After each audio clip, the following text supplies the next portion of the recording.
안녕하세요. 오늘 2월 1일 수요예배 시간입니다. 유다 왕들의 이야기 다윗 두 번째 시간으로 함께 하겠습니다. 오늘 본문은 사무엘상 7장 8절에서 17절까지 말씀입니다. 읽어보겠습니다. 그러므로 이제 내 종 다윗에게 이와 같이 말하라. 만군의 여호와께서 이와 같이 말씀하시기를 내가 너를 목장 곧 양을 따르는 데에서 데려다가 내 백성 이스라엘의 주권자로 삼고 내가 가는 모든 곳에서 내가 너와 함께 있어 내 모든 원수를 내 앞에서 멸하였은즉 땅에서 위대한 자들의 이름같이 내 이름을 위대하게 만들어 주리라. 내가 또 내 백성 이스라엘을 위하여 한 곳을 정하여 그를 심고 그를 거주하게 하고 다시 옮기지 못하게 하며 악한 종류로 전과 같이 그들을 해하지 못하게 하여 전에 내가 사사에게 명령하여 내 백성 이스라엘을 다스리던 때와 같지 아니하게 하고 너를 모든 원수에게서 벗어나 편히 쉬게 하리라. 여호와가 또 내게 이르노니 여호와가 너를 위하여 집을 짓고 내 수완이 차서 내 조상들과 함께 누울 때에 내가 내 몸에서 내 날씨를 내 뒤에 세워 그의 나라를 견고하게 하리라. 그는 내 이름을 위하여 집을 건축할 것이요 나는 그의 나라 왕위를 영원히 견고하게 하리라.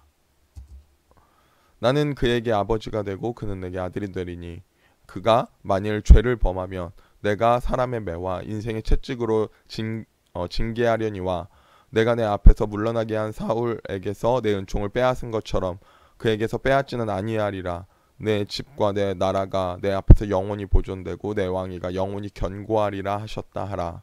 나단이 이 모든 말씀들과 이 모든 계시대로 다윗에게 말하니라. 아멘. 다윗 두 번째 시간 시작하겠습니다. 우리는 신실한 사람이 되기를 소망합니다. 누군가에게 믿을 만한 사람이 되는 것. 특별히 하나님 앞에서 신실하게 서는 것이 얼마나 중요한지 모릅니다. 어떤 사람은 악의를 가지고 약속을 깨기도 합니다. 또 어떤 사람은 어떤 경우에는 상황이 바뀌다 보니 말을 바꾸기도 합니다. 그리고 어떤 경우에는 진짜 내가 힘이 없어서 연약해서 내가 한 말을 못 지키기도 합니다. 그게 인간의 약속입니다. 제 경험입니다. 제 경험상 말이 거창하면 거창할수록 지키지 못하는 경우가 더 많은 것 같습니다. 그게 인간에게 했던 약속이던 하나님께 서원했던 약속이던 말입니다. 내가 이 일만 지나면 교회에 열심히 출석할게요. 내가 코로나만 끝나면 교회 열심히 할게요. 내가 대학 합격하면 봉사할게요. 이렇게 일이 해결되면 제가 헌금할게요. 말을 먼저 하는 사람이 때로는 있죠. 물론 지키는 사람도 있습니다. 지키면 좋은 거죠. 그런데 하지만 대부분의 사람들은 그 말을 지키기 이전에 이미 다 하고 있어요. 할 사람들은. 정치인이 거창한 공약을 내밉니다. 아주 새로운 공약이고 획기적인 공약이에요. 근데 지킬 사람은요 이미 그걸 공약으로 말하는 게 아니라 이미 실행하고 있죠. 네. 사실 인간의 말이 얼마나 연약한지 모릅니다. 인간이 연약하죠. 그 말은 그의 의도는 거짓이 아닐 수도 있습니다. 그런데 인간이라는 것이 시간이 지나면 꾀가 나고 막상 그 상황이 되면 내가 기대한 것과 다르게 느낍니다. 네, 이게 인간의 한계입니다.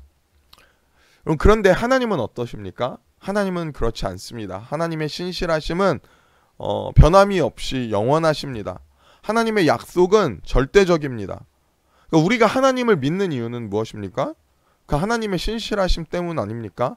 하나님의 약속은 반드시 성취됩니다. 영원히 지켜지는 약속입니다. 인간의 약속과 하나님의 약속은 다릅니다. 오늘 계속해서 다윗입니다. 이 다윗은 실질적인 이스라엘의 태조입니다. 우리 조선 태조 이성계처럼 태조 왕건처럼 다윗을 시작해서 유다 왕의 계보가 쭉 이어집니다. 첫째 왕 사울을 통해서가 아니라 이 다윗을 통해서 그 왕가가 이어지죠. 오늘 사무엘하 2장에서 헤브론에서 다윗은 왕이 됩니다. 우리 그 본문을 읽어보겠습니다. 유다 사람들이 와서 거기서 다윗에게 기름을 부어 유다 족속의 왕으로 삼았더라. 아멘. 사울이 죽은 후에 다윗은 하나님의 말씀을 따라 헤브론으로 가고, 여기 헤브론이 보이죠? 예. 유다 사람들에게서, 그곳에서 유다 사람들에게 왕으로 세워집니다. 그리고 이 헤브론에서 7년 6개월 동안 유다를 다스립니다. 그리고 이제 사울의 아들 이스보셋, 여기 위에 이스보셋의 통치라고 써 있잖아요. 사울의 아들 이스보셋이 죽자 북쪽 지파의 리더, 북쪽 지파의 장로들이 헤브론으로 찾아와서 다윗에게 언약을 체결합니다. 그리고 이제는 전 이스라엘의 왕으로 다윗이 33년 동안, 그러니까 40년을 다윗이 통치하게 됩니다. 사무엘하 5장 3절입니다. 이에 이스라엘 모든 장로가 헤브론에 이르러 왕에게 나아오매 다윗 왕이 헤브론에서 여호와 앞에 그들과 언약을 맺음에 그들이 다윗에게 기름을 부어 이스라엘 왕으로 삼으니라. 아멘. 자, 북쪽 지파도 이제 이스보셋이 죽고 나서 다윗을 찾아와서 왕이 되어달라고 합니다. 근데 그냥 왕이면 왕이지 무슨 언약을 맺었다고 합니까? 유다 족속의 왕으로 세워질 때 뭐 이런 언약의 얘기가 없었거든요. 조약을 체결합니다. 무슨 조약일까요? 이 언약의 내용을 성경에서는 나와 있지는 않지만 우리 추측해 볼 수는 있습니다. 북쪽 지파가 찾아와서 언약을 맺죠. 합칠 때. 그리고 합칩니다. 나중에 다시 북쪽 지파가 갈라질 때, 그 갈라질 때의 조건들을 보면 오늘 맺은 그 언약의 내용을 예상할 수 있죠. 다윗의 손자 르호보암이 왕이 되어, 그리고 이때 북쪽 지파의 리더들이 찾아와서 왕에게 말합니다. 우리 열왕기상 12장 4절, 왕의 아버지가 우리의 멍에를 무겁게 하였으나 왕은 이제 왕의 아버지가 우리에게 시킨 고역과 매운 무거운 멍에를 가볍게 하소서. 그러면 우리가 왕을 섬기겠나이다. 아멘. 그러니까 무슨 말을 하고 있어요? 이 북쪽 지파의 리더들, 장로들이 북쪽 지파, 우리가 멍에가 무겁습니다. 우리가 일을 시키고 고역을 시킵니다. 우리 북쪽 지파 홀대합니다. 그러니까 북쪽 지파의 리더들이 르호보암에게 말하는 거예요. 아, 그거 약속 위반 아닙니까? 우리 그때 언약 맺을 때 우리 가볍게 해준다고 했잖아요. 우리 차별하지 않는다고 했잖아요. 르호보암은 그 말을 듣지 않고 이렇게 북쪽 지파는 다시 왕을 세워 갈라져 나가죠. 그러니까 다윗에게 북쪽 지파가 요구한 건 이거라고 추정할 수 있어요. 북쪽 지파 차별하지 말아주세요. 무거운 세금을 부과하거나 강제 노역시키지 마십시오. 우리 차별 안 하실 거죠? 그럼 우리가 당신을 왕으로 삼겠습니다. 근데 이럴 만한 걱정은 충분합니다. 왜냐하면 다윗은 이미 유다 족속의 왕이었고 다윗 자신도 유다 지파였으니까요. 북쪽 지파 입장에서는요, 걱정될 만하죠. 심지어 직전까지 사울의 아들이었던, 원수였잖아요, 사울의 아들이었던 이스보셋이 통치하고 있었으니까. 그러니까 이렇게 약속해주지 않으면 우리는 당신을 왕으로 삼지 않겠습니다 하는 조건 언약이었을 겁니다. 그러니까 이 정도의 이 정도의 조약은 해야 안심하고 다윗을 왕으로 삼을 수 있지 않겠습니까? 그렇죠.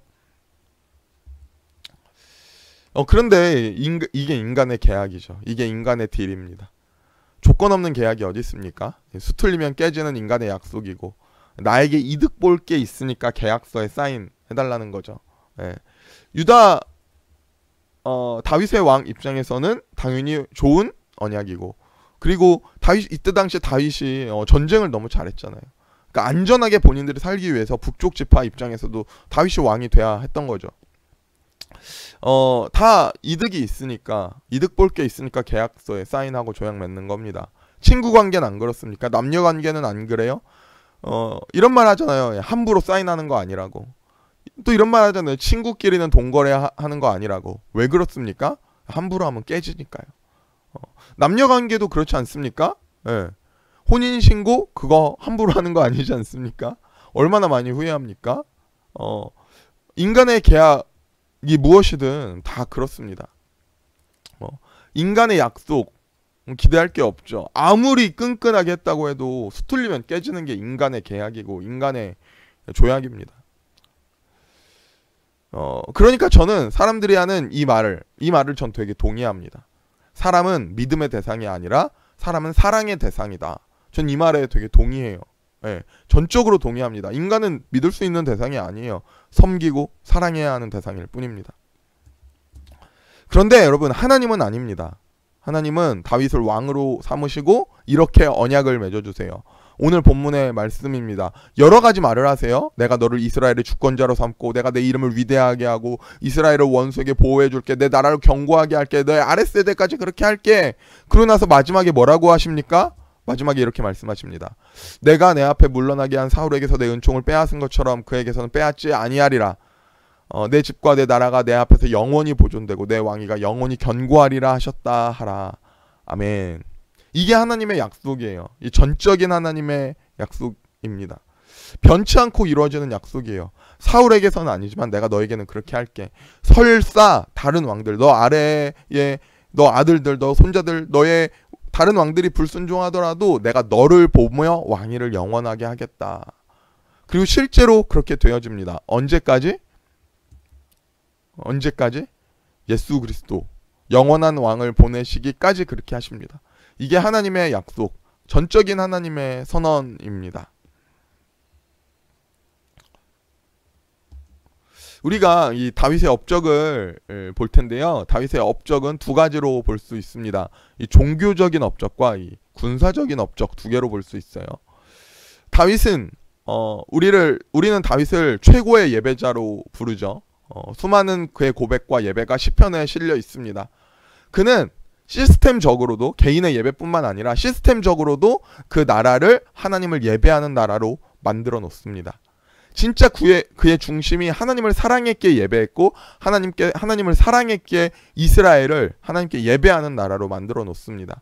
그가 왕이 되고 가장 먼저 한 게 뭐냐면 여부스 사람이 살고 있는 예루살렘을 점령합니다. 이곳은 정치적인 중심지였습니다. 왜냐하면 다윗이 다스리던 헤브론은 너무 아래에 있었거든요. 북쪽 지파와는 거리가 너무 멀었습니다. 그러니까 예루살렘으로 수도를 옮기는 거죠. 예루살렘은 이스라엘 가운데에 위치합니다. 그리고 그곳은 천연의 요새였습니다. 수도 삼기에 적절한 곳이에요. 그런데 뿐만 아니에요. 거기에 그치지 않고 다윗은 그곳을 하나님을 예배하는 장소로 만듭니다. 다윗이 왕이 되고 블레셋에게 빼앗겼던 여호와의 궤를 이 예루살렘으로 가져옵니다. 여러분 알고 있죠? 다윗이 이 법궤, 여호와의 궤를 이스라엘로 가져올 때 다윗이 어떻게 했습니까? 춤추며 옷이 벗겨지기도 모르게, 부끄럽지도 않게, 부끄러움을 모르게 그렇게 하나님을 예배하며 춤추며 찬양했던, 기뻐했던 다윗 아닙니까? 이 궤를 예루살렘에 두어 온 백성이 하나님께 예배할 수 있도록 합니다. 그리고 나중에는 이곳에 바로 성전이 세워집니다. 다윗이 했던 일이죠. 여러분 다윗에게는요 이 일이 먼저였습니다. 전쟁을 하는 것보다, 사울 왕 때의 일은 북쪽 지파의 땅을 찾아오는 것보다 하나님께 예배를 회복하고 이 나라가 하나님을 예배하는 나라가 되게 하는 게 다윗에게는 먼저였어요. 그리고 이 일을 한 후에 바로 이어서 오늘 본문에서 하나님은 다윗에게 선언하십니다. 오늘 이 이스라엘을 예배하는 나라로 만들어 놨을 때 하나님은 말씀하시죠. 내가 내 왕위를 영원히 견고하게 할게. 그렇게 말합니다. 사실 사울은 이 예배의 문제로 인해 하나님께 버려집니다. 그가 높아질 때, 그가 교만하여질 때 그는 이제 제사에 대한 문제가 생겨요. 그때 하나님이 사울을 버리시죠.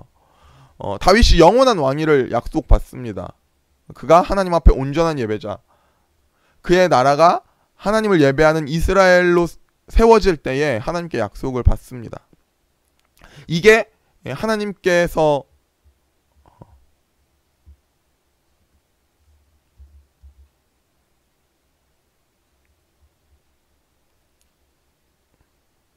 사울의 왕위는 그때 다윗에게 사울의 왕위는 이 예배 문제에 실패했을 때 하나님께 버려지는 거죠. 다윗은 영원한 왕위를 약속받습니다. 그가 언제 약속받습니까? 그가 하나님 앞에 온전한 예배자, 그 나라를 예배하는 나라로 이스라엘을 세워갈 때 하나님 약속하시는 겁니다. 사실 다윗이 어릴 적 기름 부음 받을 때 하나님이 그렇게 선언하셨어도 돼요. 기름 부음 받을 때 너 영원히 왕이 경고하게 할게 했어도 됩니다. 또 다윗이 고생하고 힘들 때 하나님이 그렇게 말씀하셨어도 됩니다. 헤브론에서 왕이 됐을 때 그렇게 하셨어도 돼요. 근데 하나님께서는요 그가 법궤를 예루살렘에 드리고 나라를 그렇게 세워갈 때 그렇게 하십니다. 법궤는 하나님의 임재를 상징합니다. 다윗이 중심으로 예배하는 최고의 예배자로 그렇게 예배할 때에 하나님은 다윗에게 그렇게 영원한 왕위를 약속하시는 언약을 맺어 가십니다. 자, 군사적인 업적이 있습니다. 군사적인 것 말할 것도 없죠. 왜냐하면 다윗의 시대에 이스라엘이 가장 강성했거든요. 전쟁에 패한 적이 없습니다. 그 후에 이스라엘을 괴롭혔던 주변의 국가들 암몬, 모압, 에돔, 아랍, 블레셋 등을 정복하고 이스라엘 역사상 가장 최고의 대제국을 형성합니다.